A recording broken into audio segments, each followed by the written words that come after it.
नीना के प्रति मेरा आकर्षण चुंबक की तरह मुझे खींच रहा था।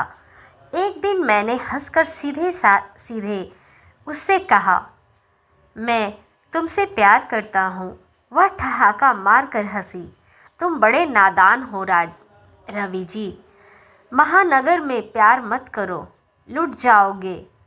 उसने फिर कहीं दूर भटकते हुए कहा, इस शहर में रहो पर सपने मत देखो। छोटे लोगों के सपने यूं ही जल जाते हैं।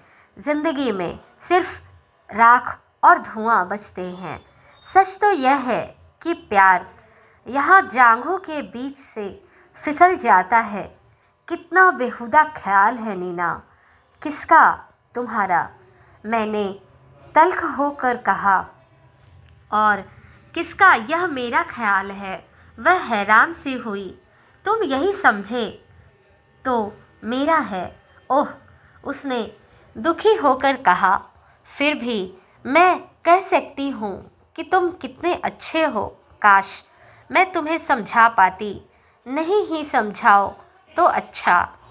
मैंने उससे विदा लेते हुए कहा, मैं समझ गया। रास्ते भर तरह तरह के ख्याल आते रहे। आखिरकार मैंने तय किया कि सपने कितने भी हसीन हो, अगर आप बेदखल हो गए हो तो उन हसरतों के बारे में सोचना छोड़ देना चाहिए। मैं नीना की ज़िंदगी से कट सा गया था। मैं नीना को एक बस के सफ़र में मिला था। वह भी वहीं से चढ़ी थी जहाँ से मैं चढ़ा था और वही उतरी भी थी। कुछ दिन में हेलो हाय सी बात आगे बढ़ गई। वह एक ऑफिस में असिस्टेंट की नौकरी पर रही थी। बैठना उठना हो गया। वह बिंदास थी पर बेहद प्रैक्टिकल। कुछ जुगाड़ू भी थी। मेरे छोटे मोटे काम उसने फ़ोन पर ही करा दिए थे। उस दिन मैं फैक्ट्री से देर से निकला तो जैक्सन रोड की ओर निकल गया। दिल यूँ भी दुखी था क्योंकि फैक्ट्री में एक हादसा हो गया था। बार बार दिमाग में उस लड़के का ख्याल चेहरा आ रहा था। मैं एक मसाज पार्लर के पास रुक गया। यह पुराना शहर था, अपनी स्मृति में इतिहास को समेटे हुए। मैंने घड़ी देखी, 5 बज रहे थे। मैं थकान दूर करने के लिए घुस गया। अभी मैं जायज़ा ले ही रहा था कि मेरी नज़र नीना पर पड़ी। तुम यहाँ? मैं इसी पार्लर में काम करती हूँ। पर तुमने तो बताया था कि किसी ऑफिस में काम करती हो। हाँ, करती थी। फिर सब यही पूछ लोगे क्या? कहते हुए वह दूसरे ग्राहक की ओर बढ़ गई। नशे से लुढ़कते थुलथुले लोगों के बीच से वह उन्हें गर्म बदन का एहसास दे रही थी। यह देख मुझे गहरा अफसोस हुआ। मैं सिर्फ हैंड मसाज लेकर वापस आ गया। रास्ते में मैंने फ्राई चिकन और रोटी ले ली थी।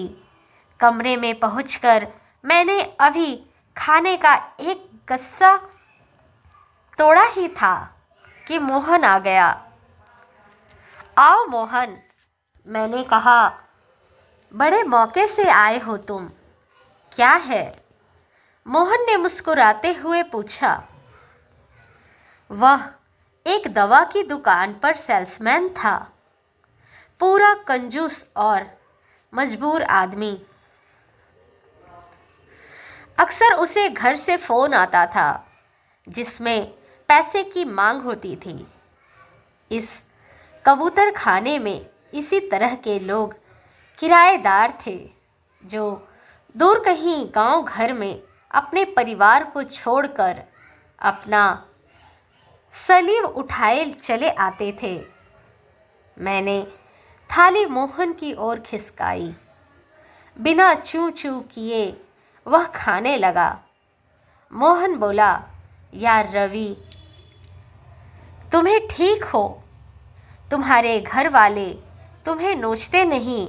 मैं तो सोचता हूँ कि मेरी ज़िंदगी इसी तरह ख़त्म हो जाएगी, मैं वापस भी नहीं जा सकूँगा।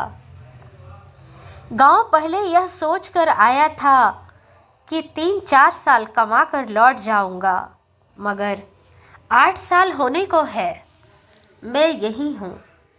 सुनो मोहन, मुझे फ़ोन इसलिए नहीं आते हैं कि मेरे घर में लोग नहीं हैं, बल्कि उन्हें पता ही नहीं है कि मैं कहाँ हूँ, इस दुनिया में हूँ भी या नहीं। यह अच्छा है, आज जिस लड़के के साथ हादसा हुआ, अगर मेरी तरह होता तो किस्सा खत्म था, पर अब जाने क्या गुजर रही होगी उसके घर वालों पर। एक बात बोलूं? बोलो। तुम शादी कर लो। किससे? अरे मिल जाएगी। मिली थी, मैंने कहा। फिर क्या हुआ? टूट गया। रात काफ़ी हो गई थी। मोहन उठ गया। सवेरे मेरी नींद देर से खुली, मगर फैक्ट्री में मैं समय से पहुंच गया। मुझे वही पता चला कि उसने अस्पताल में रात तकरीबन 3 बजे दम तोड़ दिया। मैनेजर ने एक मुआवजे का चेक दिया कर हमदर्दी बटोरने के बाद फैक्ट्री में चालाकी से छुट्टी कर दी। मैं वापस लौटने ही वाला था कि नीना का फ़ोन आया। चौरंगी बाजार में एक जगह वह इंतज़ार कर रही थी। क्या बात है? मैंने पूछा। कुछ नहीं, वह हंसी। बुलाया क्यों? गुस्से में हो? किस बात के लिए? अरे बोलो भी। बोलूं? हाँ। झूठ क्यों बोली? क्या झूठ? कि ऑफिस में नहीं, सच कहा था तो वही रहती। बॉस देह मांग रहा था। उसने साफ साफ कहा। क्या? मैं अवाक रह गया। काफ़ी देर के बाद मैंने कहा, चलो मुझे माफ़ कर दो। गलतफहमी हुई। गलतफहमी में तो तुम अभी भी हो। मतलब? मैं इस बार चौंका। कैसे? फिर कभी नीना ने हंसकर कहा। उस दिन नीना के प्रति यह गलतफहमी रह जाती अगर मैं उसके साथ जिद करके उसके घर नहीं गया होता। मेरे घर की तरह दड़बे नुमा मकान था। एक बिल्डिंग में 30-40 परिवार होंगे। सचमुच कभी कभी जिंदगी में क्या खूब मजाक करती है। वह 2 बूढ़ों को पालते हुए खुद बूढ़ी हो रही थी। उसकी माँ की आंखों में एक चमक उठी। कुछ अपना रोना रोया, कुछ नीना का। मेरा भी कोई अपना कहने वाला नहीं था। भाई कब का ना जाने कहाँ छोड़ गया था। माँ बाप गुजर चुके थे, चाचा ताऊ ने, पर कभी साल 2 साल में कोई खबर मिलती। उस दिन नीना का हाथ अपने हाथ में लेकर मैंने कहा, मुझे अब कोई गलतफहमी नहीं है। तुम्हें तो कह सकती हो, मुझे है। उसने हंसकर कहा, पर कहूँगी नहीं। एक खूबसूरत रंग फिजा में फैलकर बिखर गया। उस दिन उसके छोटे बिस्तर पर जो अपनापन मिला, माँ की गोद के बाद कभी नहीं मिला था। 2 महीने बाद दोनों ने शादी कर ली। बस 10 जने थे, ना घोड़ी ना बारात, पर मुझे और नीना को लग रहा था कि सारी दुनिया जीत ली। अगली सुबह मैं अपने साथ खाने का डब्बा ले गया था। इससे बढ़कर दहेज होता है क्या?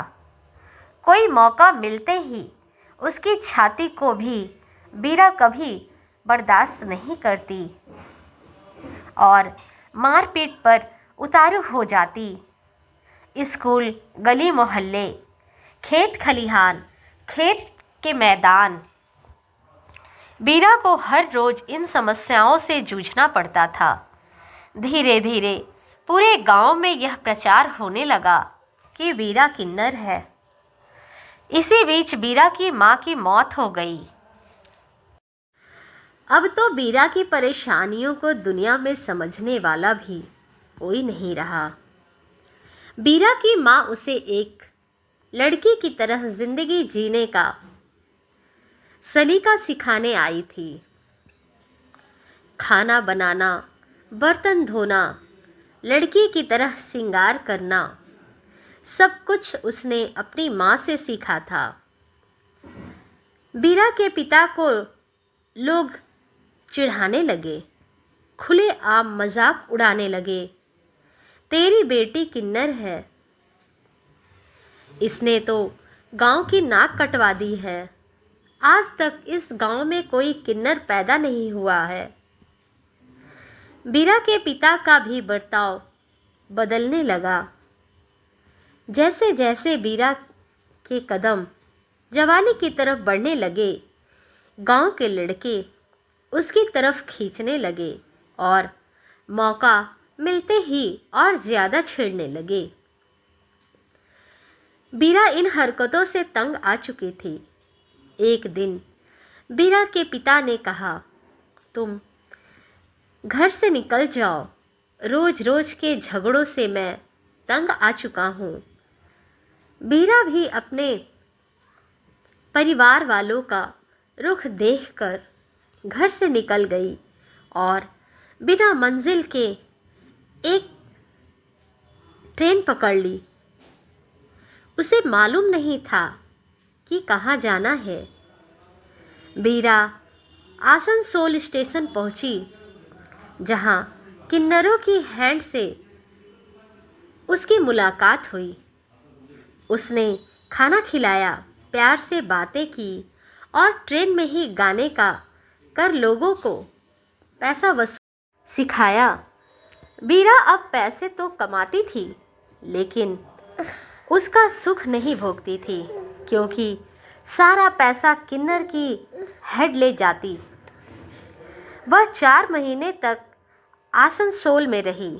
वह वहाँ की जिंदगी से भी तंग आ चुकी थी। एक दिन किसी को बिना बताए बीरा पटना चली आई। वहाँ उसकी रेशमा नामक समाज सेवी किन्नर से मुलाकात हुई।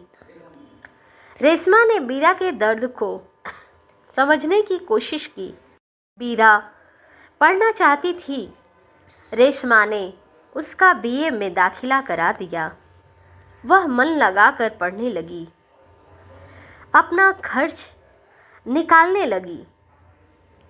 वह शादी ब्याह और पर्व त्योहार के मौके पर ऑर्केस्ट्रा में नाच गाने का काम भी करने लगी। बीए करने के बाद बीरा ने कोचिंग की और बीपीएससी की तैयारी करने लगी। पहली बार में वह नाकाम हुई, पर दूसरी बार बीपीएससी पास कर गई। उसकी बहाली वीडियो के पद पर हुई। उसकी खुशी का ठिकाना नहीं रहा। उसने अपने साथियों को जमकर पार्टी दी।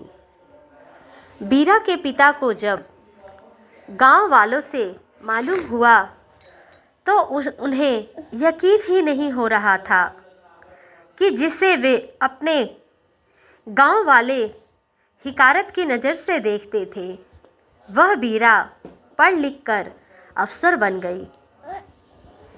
गांव वालों द्वारा यह सूचना भी उन्हें चिढ़ाने जैसी ही लगी, पर उनके गांव का ही एक लड़का बीरा से मिलवाने के लिए उन्हें ब्लॉक दफ्तर ले गया। पिता को गलती का एहसास हुआ। बीरा ने अपने पिता से गांव का हालचाल पूछा और यह भी बोली, पिताजी, अब आपको गांव के लोग यह कहकर नीचा नहीं दिखाएंगे कि आपकी बेटी किन्नर है। बीरा ने यह भी पूछा कि गांव की मुख्य समस्या क्या है। पिता ने कहा, गांव में स्कूल नहीं है। बीरा ने अपने पैसे से गांव में स्कूल खुलवाने का वादा किया। 6 महीने के अंदर बीरा ने बच्चों को पढ़ने के लिए अपने पैसे से गांव में स्कूल खुलवाया, जहां गांव के बच्चे मुफ्त में पढ़ने लगे। गांव वालों ने बीरा से माफ़ी मांगते हुए उसे सम्मानित किया। सम्मान समारोह में लोगों ने यही कहा कि उनके गांव में आज तक कोई ऐसा लड़का या लड़की नहीं पैदा हुई जो हमारे गांव का नाम रोशन कर सके। बीरा ने इस गांव का मान सम्मान बढ़ाया है। दोस्तों, यदि आपको ये कहानी अच्छी लगी तो प्लीज़ मेरे चैनल को सब्सक्राइब करें और मेरे चैनल को सपोर्ट करें। मैं आप सब के लिए ऐसी ही अच्छी अच्छी कहानियाँ लाती रहूँगी। धन्यवाद।